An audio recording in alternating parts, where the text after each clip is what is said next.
नमस्कार, आप देख रहे हैं न्यूज़ 24 मध्य प्रदेश छत्तीसगढ़ और मैं हूं आपके साथ पवन पांडे। छत्तीसगढ़ के इस खास बुलेटिन में आप सभी का स्वागत है। बड़ी खबर से बुलेटिन की शुरुआत करते हैं। छत्तीसगढ़ में शराब घोटाले में ईडी ने एक्शन को आगे बढ़ाया और भूपेश बघेल से ईडी ने करीब 10 घंटे तक पूछताछ की है। ईडी की रेड के बाद बंगले से भूपेश बघेल निकले और फिर उन्होंने सभी वरिष्ठ नेताओं का धन्यवाद वहां पर ज्ञापित किया और कार्यकर्ताओं का भी धन्यवाद उन्होंने अदा किया। उन्होंने कहा कि कई साथियों को चोटें भी आई हैं, सभी का धन्यवाद। भूपेश बघेल ने कहा कि ये संकट का समय है और ईडी की कार्रवाई पर सवाल भी उठाए। 14 जगहों पर ईडी ने एक साथ दबिश दी थी। आपको बता दें कि भूपेश बघेल के बेटे चैतन्य बघेल से भी ईडी ने पूछताछ की। आक्रोशित समर्थकों ने ईडी की गाड़ी भी रोक ली। ईडी के खिलाफ कांग्रेस कार्यकर्ताओं ने जबरदस्त तरीके से नारेबाजी भी की है। ये तस्वीरें आपको दिखा रहे हैं उस वक्त जब भूपेश बघेल बाहर आकर अपने कार्यकर्ताओं को, अपने साथियों को, अपने विधायकों को संबोधित कर रहे थे। सभी वरिष्ठ नेताओं का उन्होंने धन्यवाद अदा किया और साथ ही उन्होंने एकजुट रहने का एक आह्वान भी किया कि जहां पर भी जिस भी नेता पर कार्रवाई हो फौरन सभी इसी तरह से एकजुट हो। संकट का समय बताया पूर्व मुख्यमंत्री भूपेश बघेल ने। 14 जगहों पर एक साथ ईडी ने दबिश दी थी। उनके बेटे चैतन्य बघेल से भी ईडी के अधिकारियों ने पूछताछ की थी। ये तस्वीरें आपकी स्क्रीन पर हैं। नोट गिनने की मशीन की भी बात कही गई कि नोट गिनने की मशीन ले जाई गई है भूपेश बघेल के घर के अंदर।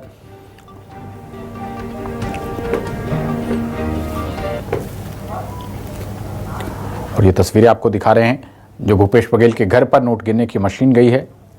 ये देखिए, हालांकि जबरदस्त तरीके से जब तक ये पूछताछ की, छापेमार की कार्रवाई चलती रही, तमाम कांग्रेस पार्टी के कार्यकर्ता, भूपेश बघेल के समर्थक नारेबाजी करते रहे, विरोध प्रदर्शन करते रहे। यहां तक कि ईडी की गाड़ी को भी रोकने की कोशिश की गई।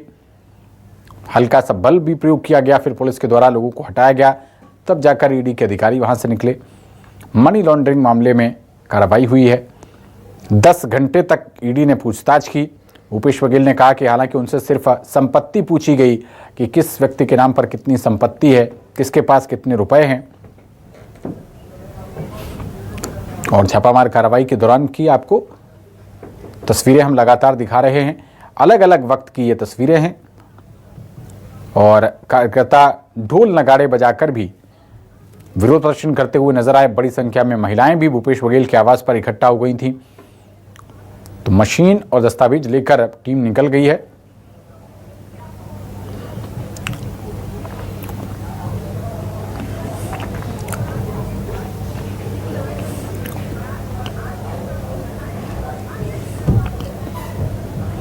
पूछताछ खत्म हो चुकी है, दस्तावेज जब्त हो गए हैं। ये 5 तस्वीरें आपको दिखा रहे हैं। विधानसभा में हंगामा भी हुआ है इस छापेमारी को लेकर। शराब घोटाला मामले में ये कार्रवाई थी। नोट गिनने की मशीन ले जाई गई, वो भी आपको दिखा रहे हैं। और समर्थकों का जमावड़ा जो लगातार विरोध प्रदर्शन करते रहे ईडी की इस कार्रवाई का।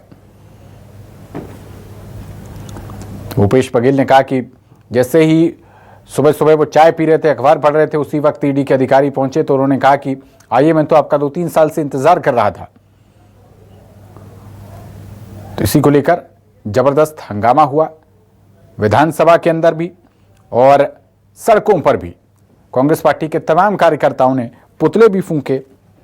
ईडी की गाड़ी घेरने की कोशिश भी हुई थी। तो ईडी ने यह बड़ी कार्रवाई की है। ईडी की टीम भूपेश बघेल से जुड़े हुए लोगों के लगभग 14 ठिकानों पर एक साथ छापेमारी की।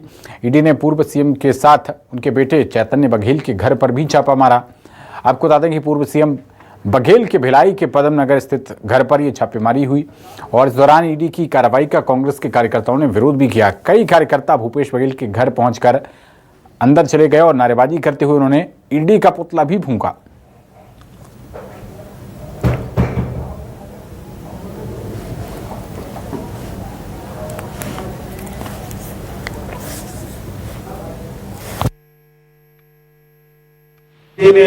जितने भी हम लोगों ने हमारे यहाँ दस्तावेज जो दिए, उसमें मैंने जैसे कहा कि एक मंतूराम और पुनीत गुप्ता के बीच में 10-15 करोड़ के जो लेन देन के बात हो रही थी वो जब्त करके ले गए हैं, पेन ड्राइव।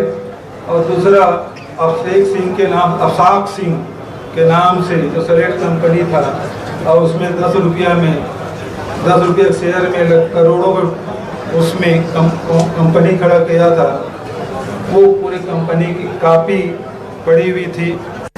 फिर बाल को खिलाफ जो केस किया था वो फाइल भी था, कुछ सीएम मैडम वाला जो फाइल था वो भी पड़ा हुआ था। तो बहुत सारे फाइलें थी, पलट के देखते रहे। जब शुरू करते थे तो बड़ा खुश होते थे, लेकिन जहाँ रमन सिंह का नाम या सीएम मैडम का नाम या अफसाक सिंह का नाम या मंटू पवार का नाम देखते थे तो हाथ पैर टूट जाते। 33 लाख रुपया नगद मिला, अलग अलग लोगों से, पत्नी से, बेटे से, बहू से, बेटियों से सब मिला। तो हम लोगों के पास खेती भी है और खेती के अलावा डेयरी भी है, तो इसमें स्त्री धन भी है, तो वो कैश इन हैंड भी है। तो हमने कहा इसको लिखित में आपको जवाब दे देंगे। मुश्किल के 30-33 लाख रुपया ही हमारे घर से ले गए थे और बड़ा माहौल बनाया गया था, नोट गिनने की मशीन लाई गई है। तो 33 लाख गिनना कोई बहुत बड़ी बात नहीं। मेरी बहू ने कहा कि उसके पहले शादी के पहले बैंक में काम करती थी, इसको मैं गिन देती हूँ सर, क्यों मशीन बना रहे हो।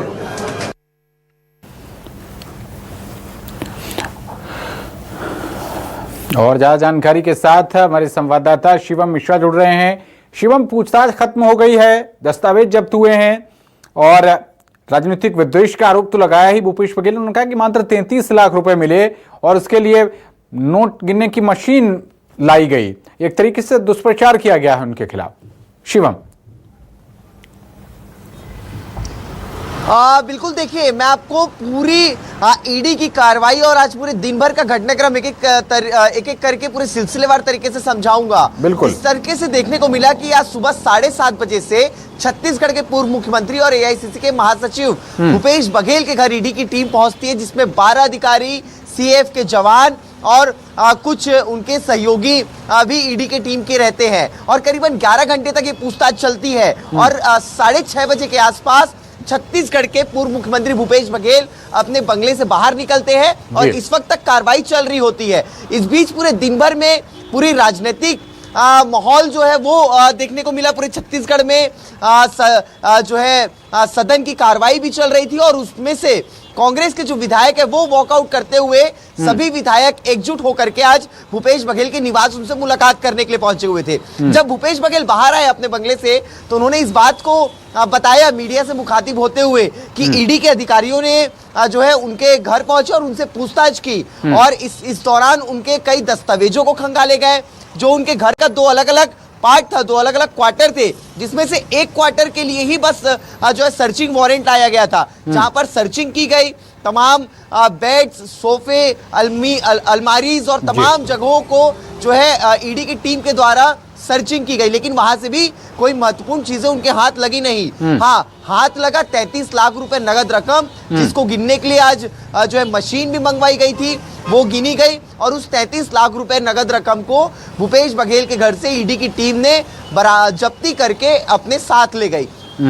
इसके साथ ही कई दस्तावेजों को खंगाले गए। बताया जा रहा था कि भूपेश बघेल के जो सुपुत्र है चैतन्य बघेल, उनके मोबाइल फोन, भूपेश बघेल के घर के एक मोबाइल फोन और भूपेश बघेल के परिवार के अलग अलग सदस्यों के मोबाइल फोन की भी जो है जांच की गई है। भूपेश बघेल का मोबाइल फोन मांगा गया, लेकिन उन्होंने अपना मोबाइल फोन देने से इनकार कर दिया। इसके साथ ही मैं बता दूं कि सोने चांदी के जेवरात की जांच की गई, लेकिन उसका पूरा हिसाब देने के बाद, उसका ब्यौरा देने के बाद उसे वापिस ईडी के अधिकारियों ने छोड़ दिया। कुछ दस्तावेजों को जरूर लेकर के गए हुए हैं, जिसकी आने वाले समय पर जांच की जानी है। इसके साथ ही जो पूरा घटनाक्रम हुआ उसके बाद एक अभी ताजा अपडेट ये सामने आ रहे हैं कि जो ईडी की टीम जब निकल रही थी तमाम दस्तावेजों को और कैश को और कैश काउंटिंग मशीन को लेकर के जब भूपेश बघेल के घर से निकल रही थी, इस दौरान उनके समर्थकों ने बड़ी संख्या में ईडी के अफसर को घेर लिया था, ईडी के अफसर की गाड़ी को घेर लिया था, जिसकी शिकायत कराने के लिए अभी ईडी के अफसर और उनकी टीम जो है वो भिलाई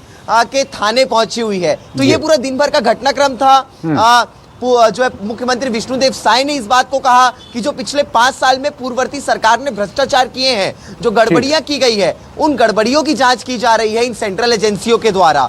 और कई जेल जा चुके हैं भ्रष्टाचार के मामले में और कई लोगों का जेल जाना अभी बाकी है। इस बात को मुख्यमंत्री विष्णुदेव साय कहते हुए नजर आ रहे थे, लेकिन कांग्रेस पार्टी के एक एक कार्यकर्ता, एक एक विधायक और खुद पूर्व मुख्यमंत्री भूपेश बघेल इस बात को कह रहे थे कि राजनीतिक षड्यंत्र, राजनीतिक द्वेष से ये कार्रवाई की जा रही है और भूपेश बघेल को डराने की जो कोशिश की जा रही है इन तमाम कार्रवाइयों से, लेकिन भूपेश बघेल डरने वाले नहीं है, ऐसा बयान भूपेश बघेल का सामने आया। जी चलिए, बहुत शुक्रिया शिवम आपका इस अहम जानकारी के लिए।